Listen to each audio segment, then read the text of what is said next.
මාසය එකම කළු ජූලියක් බවට පත් කළ පාපතර ක්‍රියාවන්හි මූලික වූ කවරහුද? මෙයින් අප දිනාගත්තේ කුමක්ද? අප ලෝකයා ඉදිරියේ ප්‍රකාශයට පත් කළේ කුමක්ද? ජාත්‍යාලයේද, දේශමාමකත්වයේද, සැහැසි චිරස්ත්‍රිවන චර්යාවද?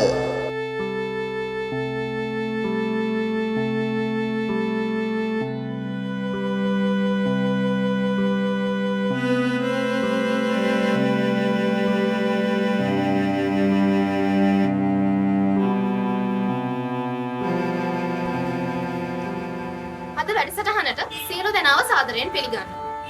අද විශේෂ දවසක් කියලා බලන් ඉන්න ඔයාලත් දන්නවා ඇති. අද වැඩසටහන ගැන. ඉතින් වැඩි කතාවක් නැතුව අපි ඉස්සරහට යමු. මං හිතන්නේ අද අපි මේ එළියට ගේන්න හදන්නේ ඉතිහාසයට එක්වෙන බොහොමයක් දරුණු වේදනාවන්ගෙන් පිරිච්ච සිදුවීමක් සම්බන්ධව. ඔව්. ඒ තමයි ඔහුගේ ආදරණීය පුතාට වූ දරුණු අසාධාරණ. මේ නිපුතක්ය සිද්ධාර්ථ මහත්මයාණනි අපිට කියන්නකෝ ඇත්තටම ඔබ කවුද? මම ඉතිහාසයේ ජීවත් වුණේ පුද්ගලෙක් විතරයි. ඉතිහාසයේ මනුස්සයන්ට ගොඩක් දරුණු කළු පැල්ලම් බලපෑම් කළා. මනුෂ්‍ය සටන් ආස් ගණන් මනුෂ්‍ය සටන් ඒවගිරි කොහොමද මිනිස්සුගේ මිතන්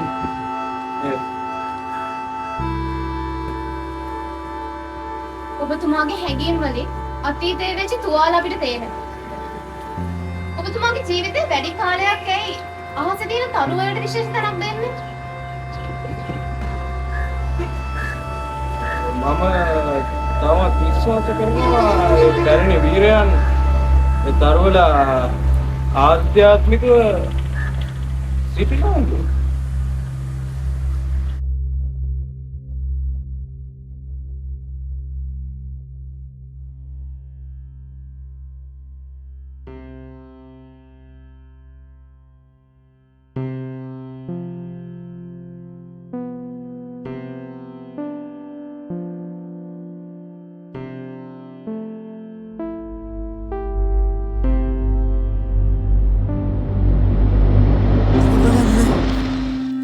අර ඈතින් පේන තැඹිලි පාට තරුව දැක්කද? මම හරිනම් ඒ සිකුරු ග්‍රහය වෙන්න ඕන. දුවේ, ඒ තමයි මේ ලෝකේ පහළ වුණ ශ්‍රේෂ්ඨ මිනිස්සුන්ගේ ආත්මයන්. ඔවුන් අදටත් ඒ ආලෝකයේ අතරේ ජීවමානව ඉන්නවා. අතීතයේ ඉඳලම අදටත් මිනිස්සුන්ට වැරදුණු දැන් ගොඩක් තියෙනවා. ඒ ශ්‍රේෂ්ඨ මිනිස්සුන්ව බිහි කළෙත් මිනිස්සු. ඒ වුණාට ඔවුන්ව මරා දැම්මෙත් මිනිස්සුම තමයි. අද වෙනකොටත් ඒ ශ්‍රේෂ්ඨ මිනිස්සුන්ගේ ලේ ගෑවුණු ගොඩක් අය තමන්ගේ හිතේ තියෙන වෛරස් සහගත සිතුවිලි වලින් අලුත් පරම්පරාවේ මනස විකෘති කරන්න උත්සාහ කරනවා. තාත්තේ ඇයි අපේ රටේ මිනිස්සුන්ට ඒ වගේ වැදගත් පුද්ගලයෝ ගැන තියෙන විශ්වාසය නැති වෙලා ගියේ? ඇයි මිනිස්සුම වුන් මරා දැම්මේ?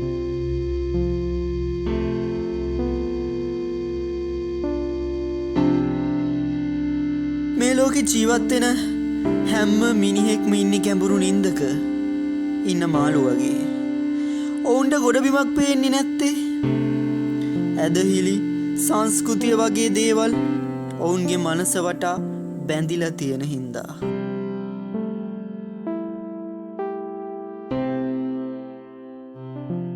මිනිස්සු පරම්පරාවෙන් ගේන ආගමික විශ්වාසයි සංස්කෘතියයි හින්දා ඔවුන් නවීන අදහස් පිළිගන්නවට වඩා හැම වෙලාවෙම පරම්පරාවෙන් ආපු අදහස් හරි කියලා හිතන්න පෙළඹෙනවා.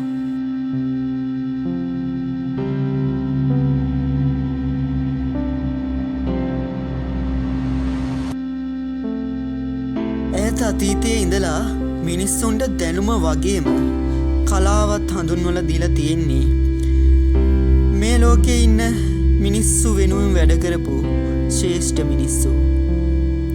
ඔවුන් වෙනුවෙන් මේ තරු සාක්ෂි දරනවා.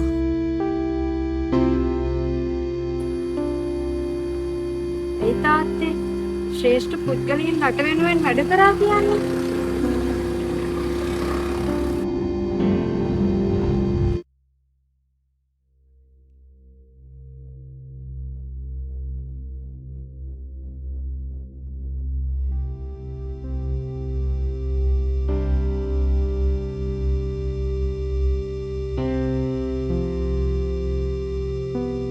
දින සති මාස අවුරුදු ගෙවිමී යන අතරේ අපි දකින විදියට නොවෙයි හෙට දකින්නේ. අපි කාලයත් එක්ක වෙනස් වෙවි ඉදිරියට යනවා. ශ්‍රේෂ්ඨ මිනිස්සු හොයලා දීපු දැනුම වගේම තාක්ෂණයත් පාවිච්චි කරලා මිනිස්සු තමන්ගේ ජීවිතේ ගොඩනගාගෙන ඒක රස විඳිමින් ජීවත් වෙනවා. එයාලගේ නිර්මාණ අදහස් හින්දා සියවස් දහස් ගානක් මිනිස්සු ජීවත් වෙනවා.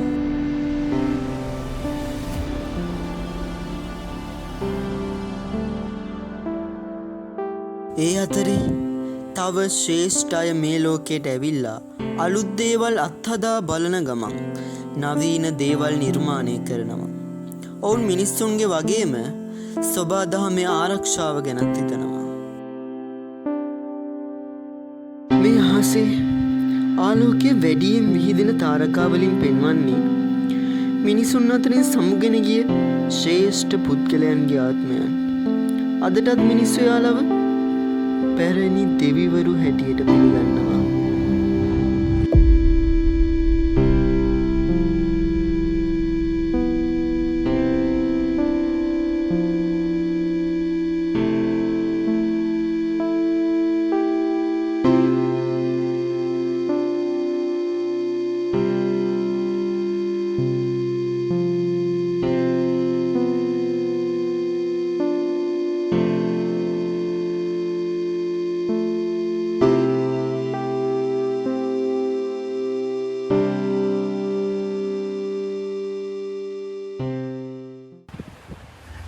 අද ලංකා සිටීමේ නැති ගමක් එකපාර අතුරුදහන් වෙලා නැවත නටබුන් විදිහට මතුවෙන බොහොම විදිහට 1979 එදා ඇත්තට මේ ගමට මොකද වුනේ?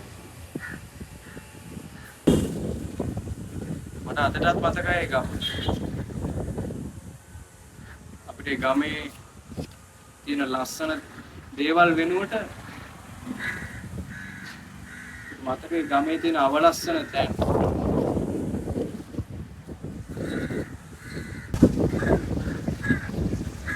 මට මතකයි තාමත් ඒ ගමේ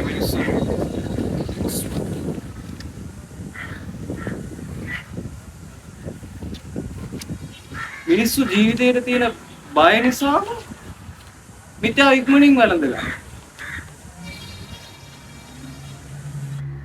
එතකොට ඔබතුමාගේ පුතාට මොකද වුනේ? මට මගේ පුතාලා දෙන්නම නැති වුණා. මම ලක්ෂ්‍ය වගේ මිනිස්සු.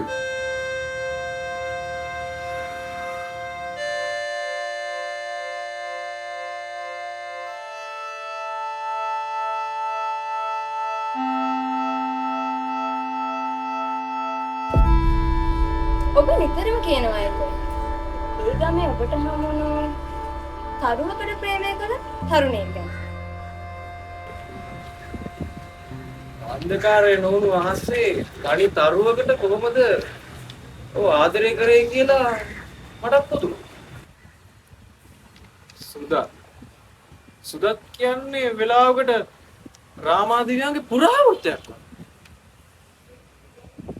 සියල්ල අහිමි වූ මිනිසයන් අඳුරු ආත්ම සමග ජීවත් වෙන්න හිත හදාගත්ත මිනිසයන්ට දෙවියන් ආලෝකයක් විදියට ආදරෙනවා දුක. ඒකයි ලස්සන කතාව.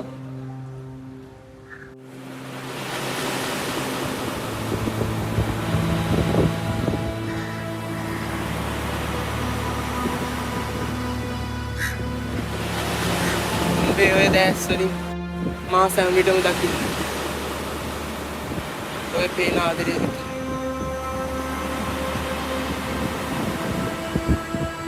නුඹව දකින්න වාරයක් වෙනකම් මම කොයිතරම්නම් ඉවසන් ඉන්නවද කියලා දන්නේ.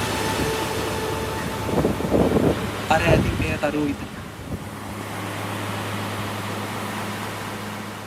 මගේ ජීවිතේ අඳුරෙන් පිටලා තිබුණ මගේ හදවතට ආලෝකය ගෙන ආවේ ඔයා කියන අන්තය.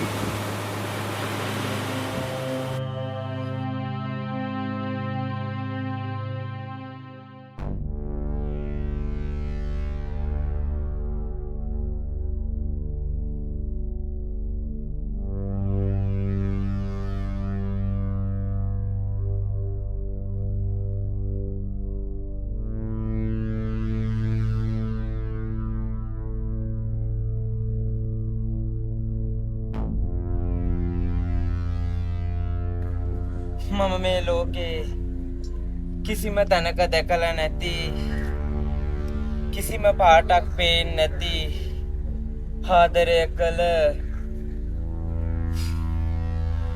ඒ වුණාට ඔහු තාම ප්‍රේමණීය මිනිහෙක්. සුදත්ට මෙහෙම වෙන්න බලපාපු හේතුව මොකක්ද? ඒ කතාව මතක් වෙන හැම පාරම මට ලොකු වේදනාවක් මගේ පපුවට ලොකු බරක් දැනෙනවා. මේ අඳුරු ගන අන්ධකාරයේ වේදනාවෙන් කෑ ගහන මිනිහෙක්ගේ හඬවල් සමහර රාත්‍රියෙන්ට ඇහෙනවා.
ලෙඩ වෙන්න පටන් ගත්තා. සුදත් කොතරම් දේවල් කරන්න උත්සාහ කළත් අන්තිමට Taman ආදරය කරපු රුතිකව බේරගන්න යාට බැරුව ගියා. මේ ලෝකේ අපි හැමෝටම ලස්සන හීන තියෙනවා. ජීවිතේ හුත් කාලයකට කලින් ලස්සන්ට ගෙවපු මිනිසෙක්. ඒ වුණාට මිනිසුන්ගේ ජීවිතවල ආලෝකය ලැබුණට ඒ ආලෝකය හිතන්නවත් නැති ඉක්මනින් නිවිලා යන්නේ හඩා වැටෙන තාරකාවක් කියලා මොහුගේ ජීවිතය තුලින් මට තේරුණා.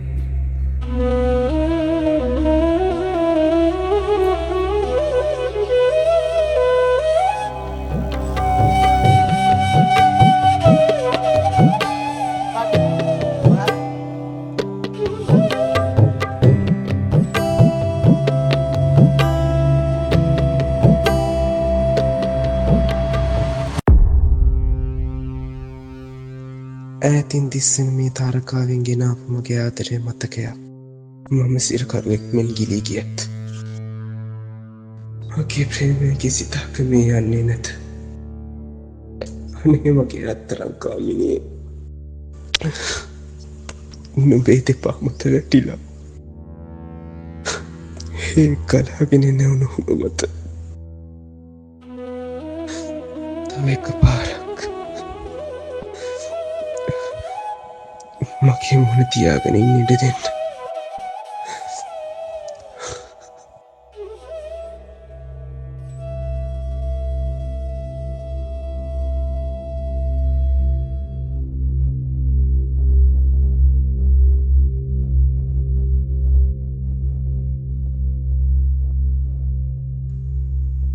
මම දකින ලෝකයේ හරිම නිහඬයි. හැම දවසකම දකින්නේ අන්ධකාරය විතරයි. මම මගේ හැඟීම් කෑගහලා කියන්නේ අර පේන ආලෝකයට විතරයි. ඒ ආලෝකයේ විහිදුවන තන්තරුව මට හැමදාමත් බලාපොරොත්තුවක් දෙනවා. ඒත් මට දැන් ඒ අඳුරයි ආලෝකයයි දෙකම පුරුදුයි.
ඔබට මේ වැනි තොරතුරු හමු වෙන්නේ කොහෙන්ද?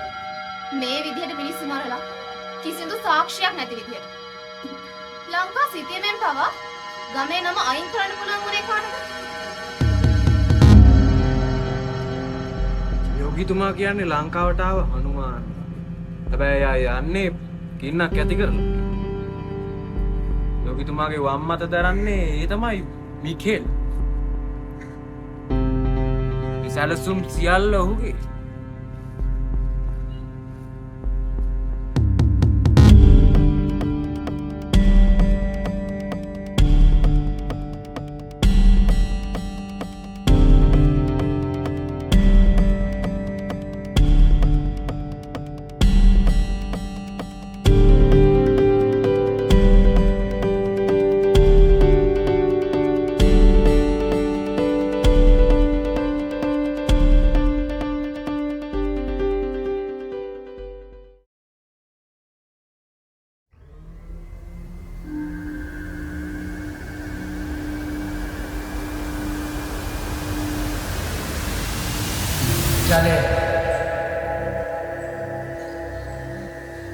ජලය එකතු වෙන තැන විශ්වයේ බලගතු මතකයන් යන දුර්ගුව නිර්මාණය වෙනවා.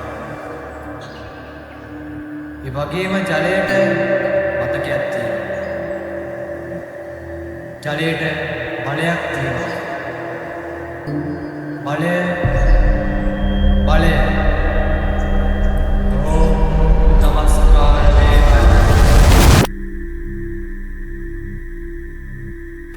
මම දෙවියන්ගේ සේවකයෙක්. මම දෙවියන්ගේ මාර්ගය අනුගමනය කරමි. මම අඳුර විනාශ කරමි. මම දෙවියන් වෙමි. අපි මේ යුගයේ අවසානයේ අඳුර වෙත ලං වෙමින් පවතිනවා. මුළු ලෝකෙම අනාගතයේ ලේවලින් තෙත් වෙන කාලයක් එනවා. එදාට මේ කවුළුව බිඳ දමමින් යක්ෂයා පැමිණෙනු ඇත. ඔවන් සියල්ලන්ට වඩා බලවත් වනු ඇත. ඔහු සියලු මිනිසුන්ගේ බලාපොරොත්තු බිඳ දමනු ඇත. ඔහු මිනිසුන්ගේ හිත්වල අඳුර පැල කරනු ඇත.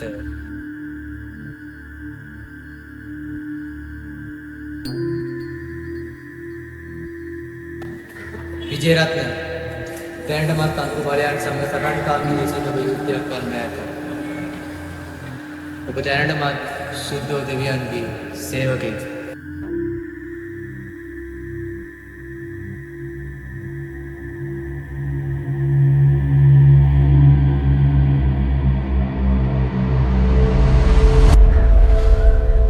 මේ රටේ ජනතාවගේ බලාපොරොත්තුව නිදහසේ හුස්ම ගන්න පුළුවන් රටක්. අතීතයේ ඉඳලා මේ රටේ වීරයෝ තමන්ගේ රුධිරය වෙනුවෙන් නිදහස ඉල්ලා සටන් කරපු ජාතිය. එදා ඉඳලා අද වෙනකම් කාලය විතරයි වෙනස් වෙලා තියෙන්නේ. එදා අපි ජාතික වීරයෝ පටන් ගත්ත සටනේ අද වෙනකන් කවදාවත් සටන් විරාමයක් අරගෙන නැහැ. අපි දැනටමත් යක්ෂයා සමග යුද්ධයක ඉන්නේ. ඒ තමයි මේ රටේ ජනාධිපති. මහා යක්ෂයෙක්. අපේ කරන්න අතීතයේ ඉඳලම අපේ රුධිරයට ආශිර්වාදයක් ගෙනලා දුන්නා. ඒ තමයි මේ රටට වුන් කරපු දායාදය. ඒක හින්දා තමයි මම රුධිර වර්ණය තෝරගත්තේ. මේ සටනේ ආරම්භයේදී වගේම අවසානයේදී මම මගේ ජීවිතේ මේ රට වෙනුවෙන් පරිත්‍යාග කරලා අවසන්. දැන් ඔවුන්ගේ පාලනයට විරුද්ධව මහා කැරැල්ලක් ඇති කරන්න සේරම සූදානම් කරලා තියෙනවා. මට ඕන ඔහුගේ පාලනයට විරුද්ධව කැරැල්ලක් ඇති කරන්න. මේ රට පර සුද්දන්ගේ පල්ලන්ගේ යටත් විජ වහල් බවට පත් කරගෙන ඉවරයි. අපිට තවත් මොනවද තියෙන අනාගත පරපුර වෙනුවෙන් හදන්න.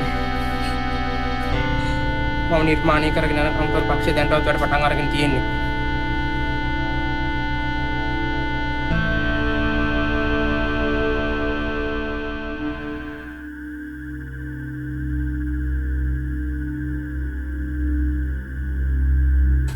යක්ෂයා යනු අනාගතය වගේ මතීතය හොඳින් ගන්නා පුද්ගලයෙක්. මේ ශිෂ්ටාචාර ගොඩනැගීමට වගේම විනාශ කිරීමටත් ඔහුට තීරණය කිරීමටත් හැකියාවක් තියෙනවා. ඔහු සැබෑ දක්ෂයෙක්. මේ ඔබගේ මතකයේ තබා ගත යුතුයි.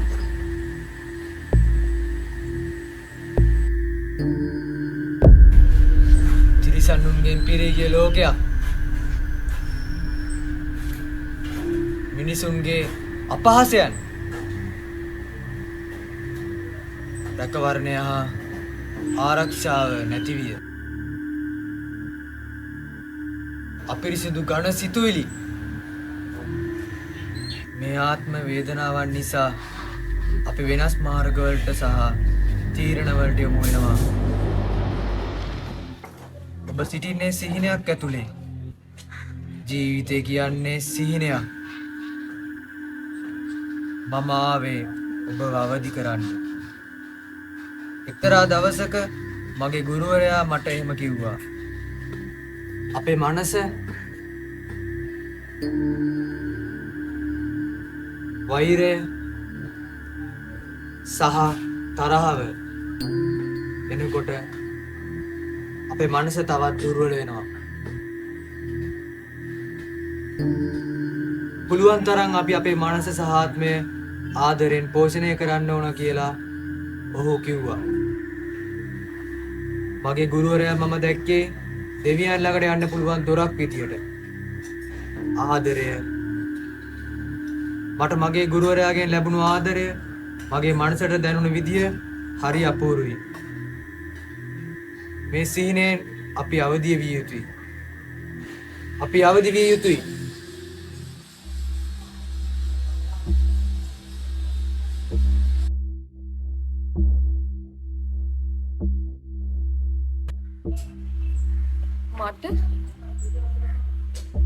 මට හුස්ම ගන්න බෑ. මගේ මනස හරිම කලබලයි. අපිට ආලෝකීය මාර්ගය පෙන්වනවා වෙනුවට අපේ ජීවිත තවත් මහා අඳුරක පිට කරන්නද අපේ අදහස? මොහු අපිව තවත් අඳුරට ලං කරනවා.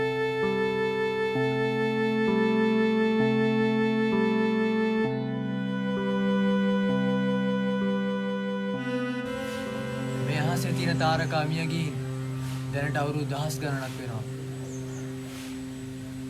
නමුත් අඳුරේ ජීවත් වුණ ඒ ආත්මවල මතකයන් විශාල ආලෝකයක් විදිහට අදටත් විහිදෙනවා.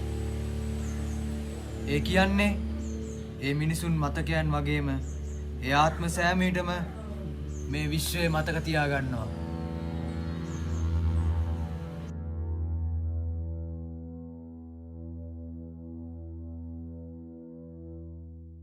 මගේ රුධිරයෙන් ඔබේ ආත්මය සුව කරනු ඇත.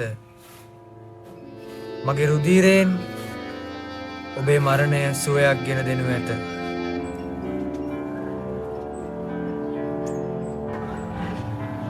මරණය පාමුලට එනතුරු මම ඔබ සමග සිටිනවා.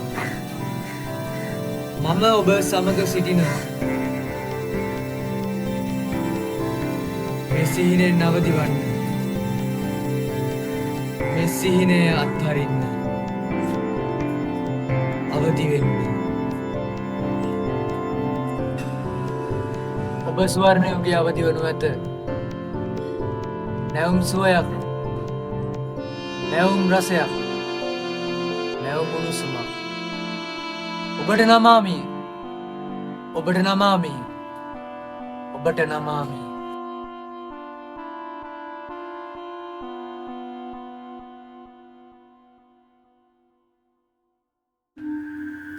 බලය, බලය. ඕම් නමස්කාර වේවා. විශ්වය නමාමි, විශ්වය නමාමි.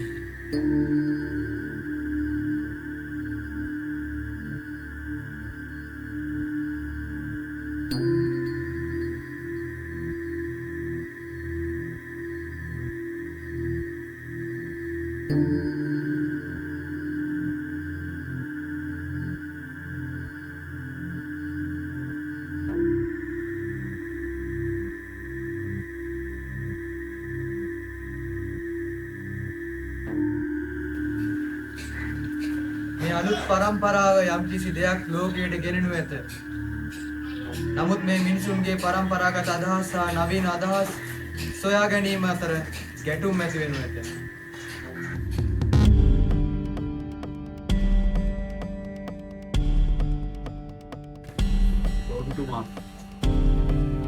ඔබතුමාගේ මේ සැලැස්ම අනුව ඔබතුමා අවදි කරන්න හදන්නේ අවුරුදු ගාණක් නිදාගෙන ඉන්න යක්ෂයෙක්ව.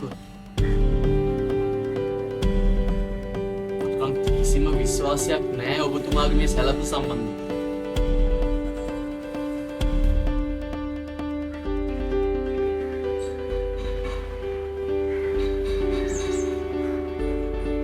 මම කවුද කියලා ඔබ දන්නේ නැහැ. මම ඔබලාට කරන මේ සේවයෙන් මම කවුද කියලා හඳුනා ගන්න.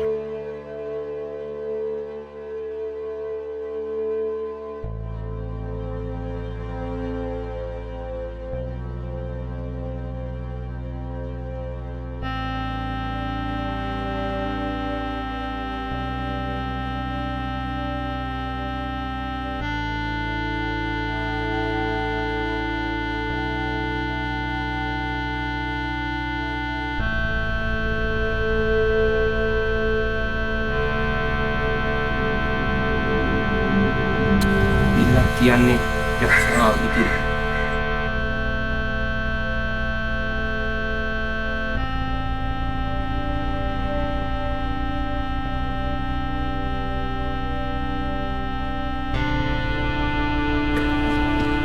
යෝගිතුමාගේ රුධිර පූජාවෙන් පස්සේ තමයි ගමේ හැමෝම මිනිස්සු මැරිලා වැටෙන්නේ.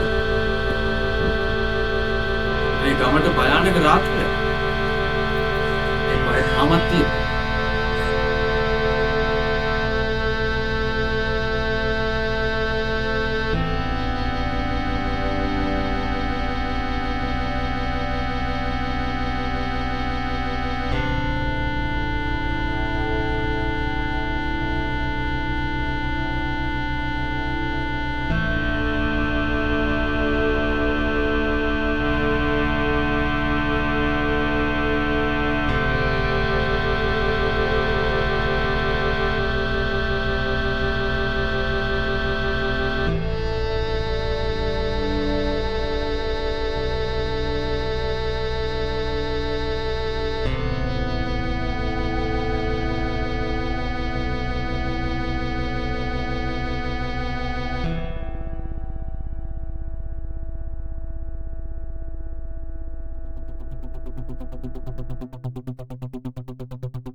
යෝගීතුමාට තවත් සැලැස්මක් තියෙනවා කියලා මම එදා තමයි දැනගත්තේ.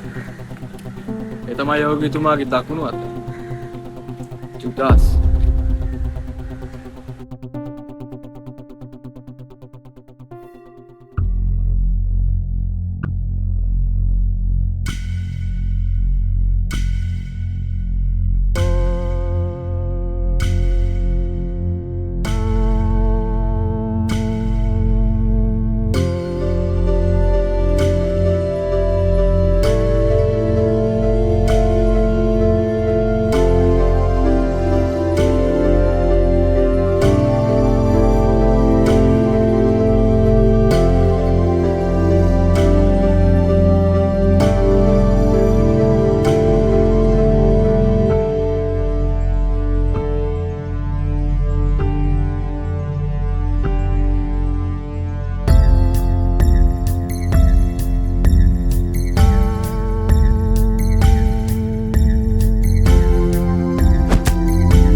ඒ මොඩද